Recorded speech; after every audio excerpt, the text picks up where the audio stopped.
Otep à tous. On va très rapidement analyser un peu le vote de la RDC en République démocratique du Congo. C'est-à-dire que je ne comprends pas. Il faut être une mule. Il faut être un vaurien, un idiot, pour ne pas comprendre ce qui est en train de se passer. Lorsque les puissances occidentales, à leur tête, bien entendu, les États-Unis d'Amérique, demandent à l'Assemblée générale de l'ONU de voter une résolution contre la Russie, en disant que la Russie a envahi l'Ukraine, le Congo démocratique vote quoi? Quel a été le vote du Congo démocratique? Vous savez quoi? Eh bien, le Congo démocratique a voté contre la Russie. Très bien. Il a trouvé que la Russie n'avait pas le droit d'envahir son pays, l'Ukraine. Très bien. Mais, et lui-même, le Congo démocratique, il est envahi par qui? Il est envahi par qui? Donc, jusqu'aujourd'hui, Tshisekedi n'a pas compris que le Rwanda est en train de faire ce qu'il est en train de faire à cause du soutien des États-Unis, de l'OTAN, de l'Union européenne. Mais attendez, il vit dans quel monde, celui-là? Lui, il vote contre la Russie. C'est son droit le plus absolu. Mais pourquoi il ne pose pas la question d'abord de savoir, mais pourquoi on ne vote pas pour moi? Contre le Rwanda. Pourquoi il n'y a pas de vote contre le Rwanda? Il n'y a pas de sanctions contre le Rwanda. Aujourd'hui, la Russie fait face à 10 trains de sanctions. 10. Quand on parle de train de sanctions, c'est-à-dire qu'on prend la décision de sanctionner et on met une pile de sanctions. La Russie est aujourd'hui à 12 000 sanctions contre elle. Et elle s'en sort. Et lui, Tshisekedi, il fait quoi? Que fait l'ONU pour la RDC? L'ONU a même une mission en RDC. Vous savez, cette mission est placée dans la partie là où justement il y a la guerre. C'est-à-dire que c'est pour bien séparer, dire que non, vous gouvernez Kinshasa, c'est ça votre pays, le reste là c'est pour nous. Je vous rappelle, bien-aimés frères et sœurs, ce n'est pas Kagame seul qui est en train de faire ça. C'est pour ça que ce sont eux qui ont demandé à ce que Tshisekedi puisse faire appel aux pays de la SADC, les pays de Kenya et autres, là, l'Ouganda, au lieu de venir vers l'Afrique centrale, solliciter le soutien du Cameroun, du Congo, Brazzaville, c'est-à-dire que c'est un même pays. Le soutien de l'Angola, lui, il a préféré aller de l'autre côté. C'est-à-dire que, vous savez, c'est quelqu'un qui marche la tête en bas, les pieds en haut, c'est ce qu'il dit là.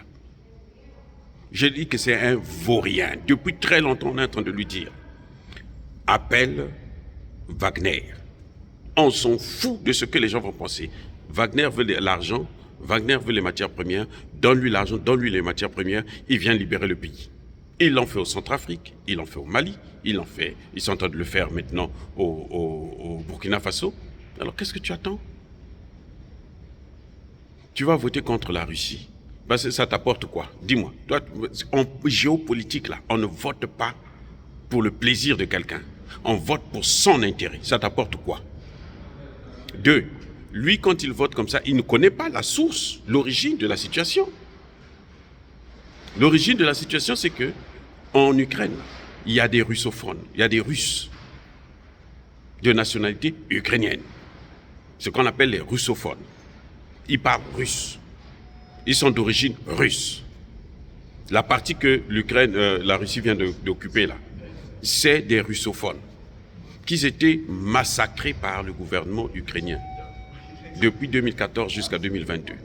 Et vous savez combien de morts ils ont fait? 14 000 morts.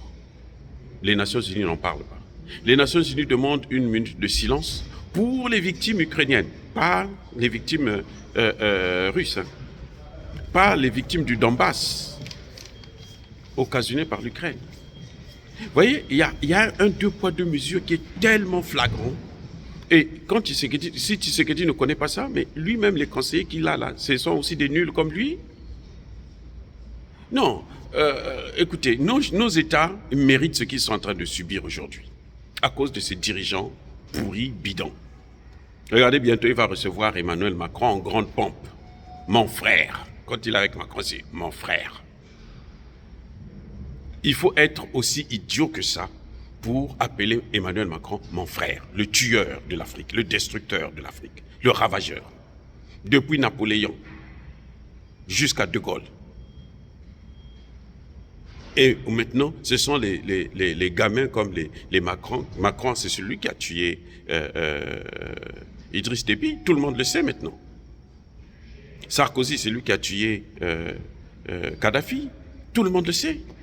Aujourd'hui, un État islamique est rentré au Congo démocratique. Monsieur Tshisekedi, l'État islamique est déjà rentré au Congo démocratique. Et qui a créé l'État islamique? C'est bien les Américains.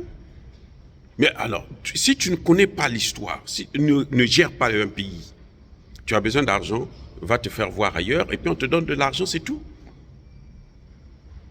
Au lieu de sacrifier un grand et si beau pays, et toutes ces matières premières. Mais il faut savoir une chose. Mobutu a mieux servi ces gens-là par rapport à toi. Mobutu que tu vois là, qui est mort là, il le servait. C'est un ambassadeur. Monsieur Tshisekedi, je te le rappelle, c'est un ambassadeur des États-Unis d'Amérique qui lui a demandé quitte le pouvoir. C'est même pas le président, un ambassadeur lui a dit si tu restes encore ici, là, on va traîner ton corps ici dans la boue. Et Mobutu était obligé de démissionner. Dire cela, c'est inciter à la haine ou à la violence. Non, monsieur Tshisekedi, tirez bien les oreilles. Écoutez bien ce que nous sommes en train de vous dire. Parce que, avec ces gens, ça finit toujours mal. La France-Afrique ne laisse jamais des traces. Vous n'allez plus jamais vous en sortir avec ce comportement, jusqu'à ce qu'eux-mêmes, ils vont vous détruire.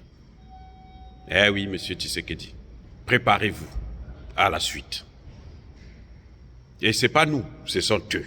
Ceux-là que vous aimez bien, ceux-là que vous aimez tant, ce sont eux qui vont vous descendre. Soyez bénis. Je persiste et je signe. Soyez abondamment bénis par le Dieu des Kémites. Et que tous ceux qui persécutent le continent africain, le déstabilisent et le pillent, qu'ils soient noirs ou qu'ils soient blancs, qu'ils soient Tshisekedi ou qu'ils soient quelqu'un d'autre, qu'ils soient maudits, punis, neutralisés, foudroyés par le Dieu des Kémites et par nos ancêtres angélisés. Vive l'Afrique éternelle, j'ai dit et j'assume.